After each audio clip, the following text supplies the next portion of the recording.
Dagsana ang mga nagla-last minute shopping sa mga pamilihan sa Metro Manila. Ang nangunguna sa kanilang shopping list, mga pampabuenas raw para sa pagsalubong sa bagong taon.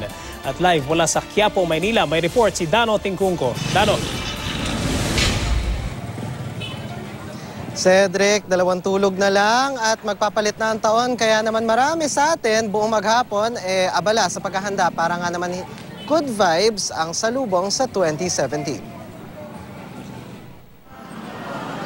Hindi na mahulugang karayom ang Divisoria sa Maynila sa dami ng mga nagla-last minute shopping. Ang pangunahin sa listahan ng marami nating kababayan, mga bagong damit, lalo na mga may disenyong polka dot, na pinaniniwala ang nagdadala raw ng swerte. Bestseller din ng mga torotot na pantaboy daw ng bad vibes. Polka dots. Polka dots, bakit? Pagparami daw, ang paswerte daw yung pagpasok ng bagong taon. At para i-push ng todo ang good luck para sa 2017, dapat hindi absent sa hapag ang mga bilog na prutas. Sa Baclaran, mayat maya ang pagdating ng mga mamimili mula sa medyo mahal na ubas at longgan hanggang sa masabot kayang peras, mansanas at kiat-kiat, tiyak may mabibili ka rito. Meron din pakwan, chiko at mangga. Karamihan sa mga mamimili, kinukumpleto ang 12 prutas na pampaswerte daw. Pero yung iba may +1 o pasobra para raw sobra rin ang umanay matanggap na buenas. Naging tradisyon na. Nakikisama lang sa tradisyon. Maging ang kastanyas, patok sa mga mamimili dahil sa bilog nitong korte. Dito, hindi lang ang mga mamimili ang masaya dahil ang mga tindera tuwing nakakabenta, abot tenga ang ngiti. We are full fruits na. Hindi na kami bibili para maagang makaalis, maagang maganda sa bahay at maagang kumpleto. Sana marami pang taon ang hilingin natin kay Lord na magkasama, bonggang-bongga. Puno na rin ang samot-saring bilog na prutas ang Carmen Plana Street sa Binondo, Maynila. Bakit po may pinya? Para po, sabi nila, para pagpasok daw po ng bagong taon, marami daw pong kita kasi marami siyang mata. Makakamura ka naman kung kahon-kahon ang iyong bibilhin, katulad na lamang sa tindahang ito. Cat po, 600. 600. Yung grapes, 1.5. Yung pear, 700. Isang kahon na. Kapitan po ako sa Infanta Quezon, Barangay Ilog. Nagpabili yung kapatid ko pang regalo niya sa kanyang mga tauhan. Ang mga katabing tindahan, tiba-tiba rin sa dami ng mamimili.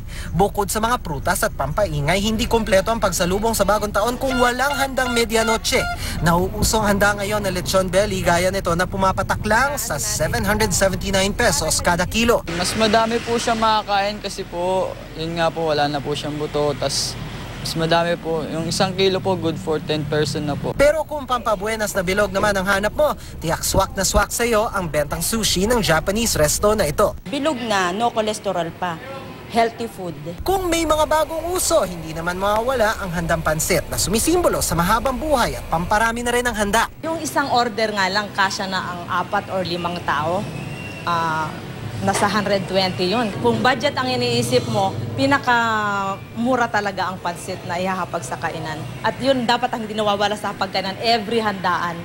Birthday man, anniversary man, kasi ang paniwala nga ng lahat is pangpahaba. Simbolo naman ng kasaganaan ng hamon, kaya sa Quiapo, agawan para rito. Masarap. Tsaka, di ba, bongga kapag nasa lamesa. Sobrang pawis-pawis, sobrang away na nga akong minsan sobrang dami ng tao.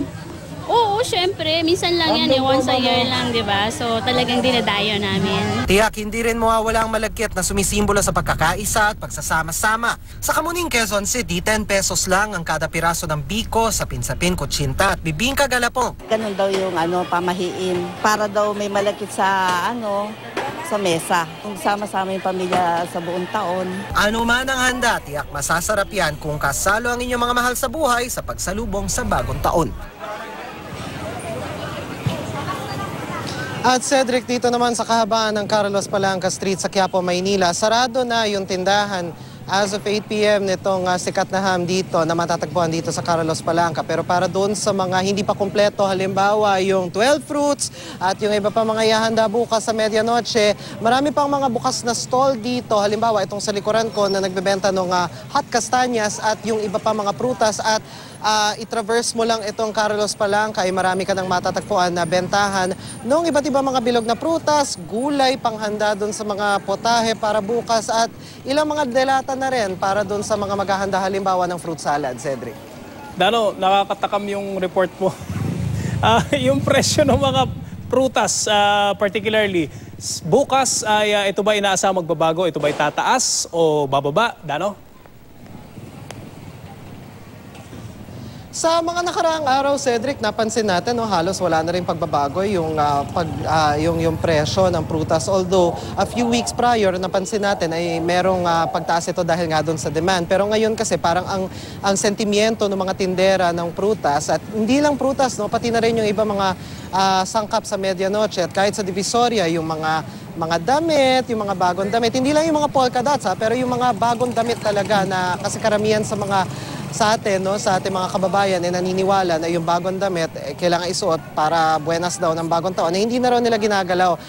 Kumbaga, pinapaubos na lang nila para kahit sila rin ay maibenta na nila ito kaagad, ma-dispose na nila lahat para, syempre, everybody happy pagdating na ng 31 ng gabi, medianoche, kung kailan lahat ay sasalubong sa bagong taon, Cedric.